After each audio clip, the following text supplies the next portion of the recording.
Welcome back, and this time we're doing the third episode of fanfiction reading, and yeah, I'm just gonna get started into the fanfiction, and I'm gonna play music.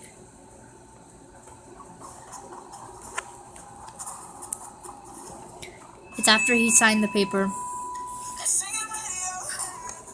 September 15th, 20th.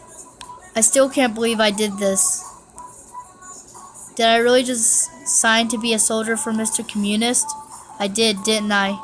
Yep. That's just great. I've already got the bunk and everything. Paul came by and gave me my uniform in this book. All the pages were blank, so I'm guessing it's a journal. Could be useful to write down my thoughts once in a while. He also told me that the training starts tomorrow, and it's in the room down the hall and to the left. I think that's what he said. Hopefully I can find my way. It feels weird. I feel like I've forgotten something important, something I should have done before I left. Figures there's always that feeling when you leave home. This outfit comes with a red sweater to go underneath, but there is no way in almighty heck I'm wearing red, his color.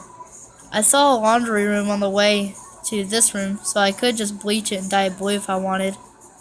Honestly, Toward's state is more worse for wear than I imagined. Guess I couldn't just expect him to be completely intact after shooting him out of the sky and blowing up his giant robot thing. I saw a few other men roaming the halls too. It's not just those two. Paul and Patrick. They're interesting, to say the least. Paul is nice. After I left Toward's office, he got over whatever cat had his tongue and made friendly conversation.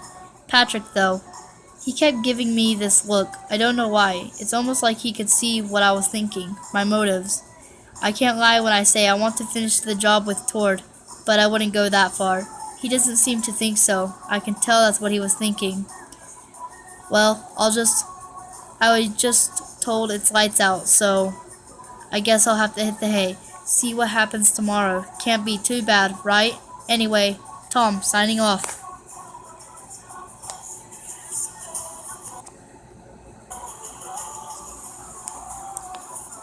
There's no sunlight in a concrete room to wake you up in the morning, no alarm clock to rip through the fabric of your dreams.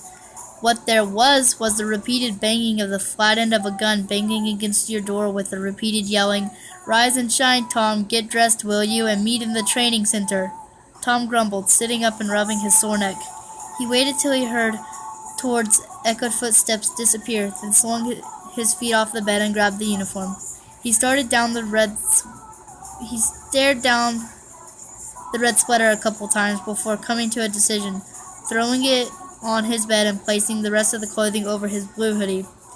He rarely took the thing off and wasn't about to change now. The coat was scruffy and formal, but strangely comfortable. The boots fit nicely over his jeans, making them scrunch up a bit, but he didn't mind. There was no mirror to look over his appearance, so he just had to guess what he looked like. Looked cool, as always. He took a calming, deep breath before opening the door to his dorm and into the hallway. He looked down both ends of the seemingly endless hallways, trying to remember which way to head. A faint memory at the back of his mind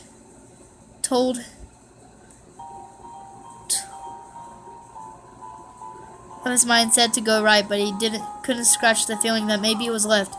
He groaned in defeat. He had no idea where he was supposed to go, and either way would surely get him lost. Tom focused on making a decision, barely noticed a soldier dressed in the same attire, minus the hoodie, walk past, eyeing him curiously. They had faded chestnut hair that clung to their face in waves. It was messy here and there, but overall, tame. 4 unusual dots lined up in a diamond on the left side of their face, a strange constellation of freckles. Tom perked up and shouted after them, "Hey, you over there?" They stopped and turned to look at him in the doorway. "Do you know which way the training room is? I'm new." The soldier smiled softly and pointed a single finger down the hall to the right. "Down this way. I'm heading there too, so I can show you myself. I know firsthand how confusing this place can be first go." Tom stepped over next to them, reaching out their same height. "Thanks," he said, matching their pace and following them down the hall. After a minute of silence, they decided to speak up. "So, you're the new recruit the boss was talking about. Never seen him act like that towards new recruits. You must be pretty special." Tom shrugged, looking down at his boots, squeaking slightly with every step. "He's just an old friend." He cringed saying it, but he wasn't eager to explain his whole backstory with Tord in the hall of his base. Not yet. "That would make sense then," they responded. "You shouldn't hope on special privileges, though. He'll actually probably go harder on you because of that." "Well, didn't hope for the easy route when I signed up for this, did I?" Tom said rehistorically. "That's why we're here, though, because we all want the hard way," they answered, and nothing more was said. The training room was finally found, and the insides were strange. A flat wood floor with carpeted walls littered with guns and other weapons. Wounded training dummies sat in the corner, some with bullet holes in their chests, stuffing piling out in tufts, others with their heads blown off completely. About 20 other soldiers were already in the room. 2 of them Tom recognized as Paul and Patrick.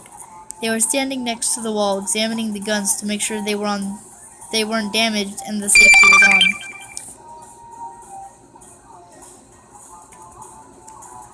Hold on.